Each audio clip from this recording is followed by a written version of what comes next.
During my time in the Gila, I've been witness to one of the most remarkable ongoing revolutions in land management ever undertaken by the Forest Service. For millennia, fires burned here with no effort to suppress them. Only with the coming of the Forest Service in early 1900s did that change, as the government used all the tools and tactics of warfare on what it deemed a deadly enemy.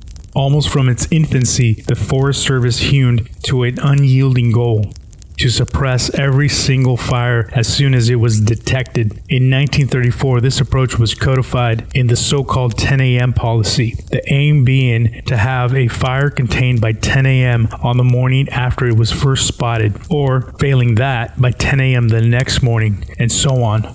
For another several decades, that remained the protocol on every single wildfire in the West. By the late 1960s, ecologists and fire officials had begun to understand just how badly the total suppression strategy had warped ecosystems. A tinderbox of thick fuels had built up, primed to explode.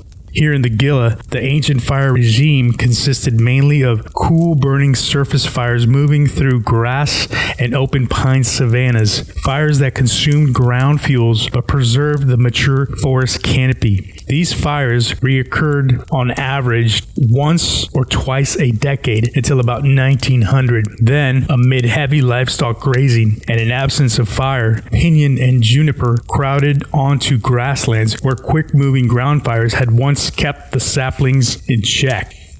Ponderosa took hold in doghair thickets in the middle elevations where fires had previously burned over large areas every 2 to 8 years. In the highest elevations, the effects of fire suppression are less stark, since the subalpine belt of spruce and fir typically burned in stand replacements every 100 to 300 years. Still, it seems safe to surmise that an absence of both small and large crown fires crowded the aspen, which thrive in places disturbed by fire. And no one disputes that as the 20th century drew to a close, fires were burning hotter over larger and larger areas of the West, a result of militaristic ideology that for most of the past 100 years painted fire as the enemy of forests. In the 1970s, a group of firefighters on the Gila began tentatively at first to experiment with an approach that upended 3/4 of a century of forest dogma.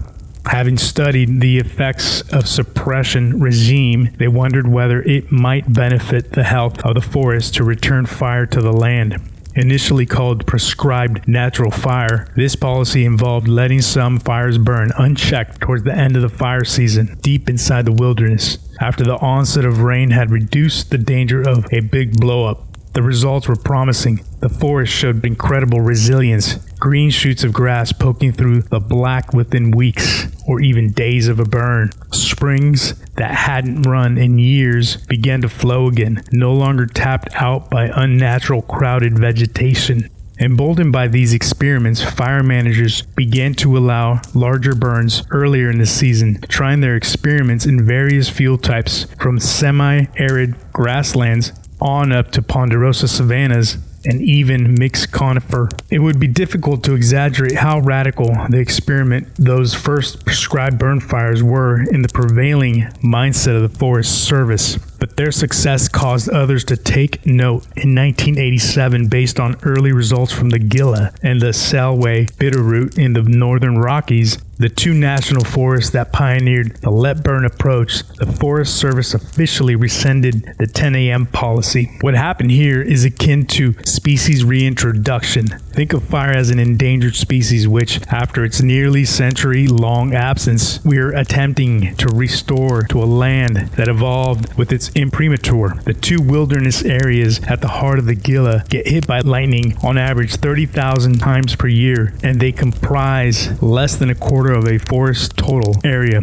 Each year, now, several lightning-caused fires in the Gila are allowed to burn for weeks or even months at a time, sometimes over tens of thousands of acres. Often they remain benign surface fires. They chew up the ground level fuel that's built up over the decades. Occasionally, they torch stands of mature forest, establishing a mosaic of open meadows. Even the hottest fires, with their apocalyptic vision of black smoke pluming thousands of feet in the air, have their place. As devastating as they appear, they constitute the birthday of an aspen and oak, which sees their turn in the succession of forest types natural to this part of the world, a succession determined in large part by fire. It's not as if anyone can say with certainty which fires should be put out and which allowed to burn. Firefighters still suppress more than 90% of all wildfires starts here. Their experiment is ongoing. As much art as science, what follows then is more than just a personal drama. Though living alone on a high mountain in the company of abundant wild creatures, surrounded by a landscape prone to burn, does provide an impressive stage set for a drama of the self. I often think that if there's such a thing as the oldest story on earth, it is the story of fire, the marriage of fuel and spark.